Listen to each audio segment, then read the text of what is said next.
Ankasitrana indray no tompoko lasitoko vavy tsy misaraka amin'ny fahitalavitra ma TV manolotra ny araba ombam-pira rintso ihany koa ary dia asaina ampanajana tahaka ny mahazatra ianao anaraka ny fampahalalam-baovao eto amin'ny fahitalavitra ma TV mbola mitana ny sainimbe sy ny maro amin'izao fotoana izao ny raharaha mampifanolana ny androm-panjakana mpanatanteraka sy ny mpanao lalàna misy ny fanio-kevitra manodidina an'izay hoentina amintsika ihany koa izay ny fiomakomanana ao anatin'ny fankalazana ny feti-pirenena ny 520 taona ny verenena fahaleovantenan'ny Madagasikara hoentina amintsika ihany koa ny mahakasika an'izay ny sehatra sosialy moa dia ny fanamariana ny andro raisam-pirenena ho an'ny tontolo iainana no tanterahana omaly hoentina amintsika ny andindinina ireo manoloana ny disadisa misy eo amin'ny filoham-pirenena sy ny roapahatelin'ny solombavam-bahoaka dia nanambara ny filoha nasionaly ny antoko monima Andriamatoa Monja Roindefo nandritra ny fiaonany tamin'ny vahoaka izay nitanterahany androany tetsy amin'ny espace Vatomanga 67 hectares fa tandindomindoza hoy izy ny firenena araka izao fanampanazavana izao.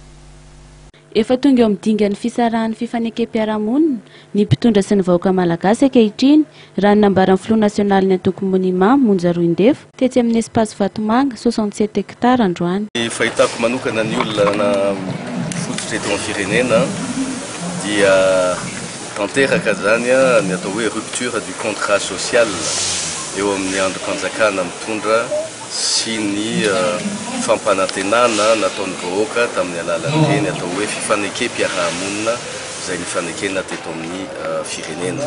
Rehefa tsy tanteraka ny fifanekam-piarahamonina ary raha ny andaniny eo amin'ny atao hoe fifanekena izany tsy mahatanteraka dia heverina fa hoe rava ho azy izany.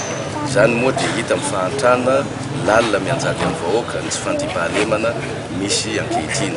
Fa ny mahatonga anay hoe miteny an'izany ihany koa dia satria alaim-panany ankamaroan'ny olona izay atao hoe mety mbola hoe mipetraka amin'ny hoe atao hoe tsara fivelomana angambany miteny fa hoe tsy afaka anao fahagagana ny firenena malagasy fa dia tsy maintsy miaina ao anatin'izao. Ka moa ve zany voahozona ny firenetsika? Voahozona ve zany sanatriany vava ny vahoaka malagasy iaina ao anatin'ny fahantrana sady eo andimampolo impiry-taona manaraka vao azo eritreretina ho tafiala ao anatin'izany fahantrana zany ny vahoaka malagasy.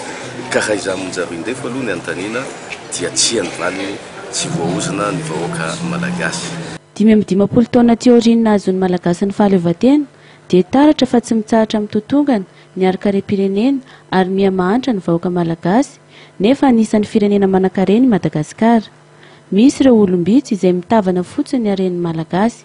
Tsy misy mihitsy ny fiandrianan'ny vahoaka izay fototra hipetrahan'ny fifanekam-piarahamonina mahatonga ity fisarahana ity. Noho izany, tokony ajoro ny fiandrianan'ny vahoaka ary tokony haravina ny hevitra hoentina hitadiavam-bahaolana.